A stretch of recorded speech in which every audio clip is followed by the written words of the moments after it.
আর ঠাকুরকে কিন্তু রং করতে আমার খুবই ভালো লাগে এবং ছোটোবেলার থেকেই আমি খুবই আর্ট অ্যান্ড ক্রাফটের দিকে আমার প্রচণ্ড পরিমাণের একটা ভালোবাসা রয়েছে।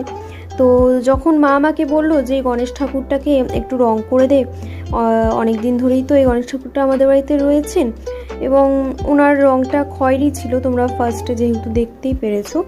তো মা বললো যে ওনাকে একটু নতুন রূপ দে দেখ। তো নিজের হাতে দায়িত্ব নিয়ে নিলাম করার। এবার হলো হচ্ছে কি গণেশ ঠাকুর যেটার উপর বসে রয়েছেন, তো সেটাকে আমি সবুজ কালার করে নিচ্ছি।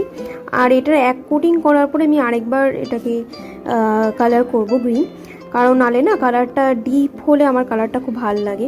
তো ওটা লাইট হয়ে যাচ্ছিলো, তার জন্য আমি আরেক কোটিং করে নেব।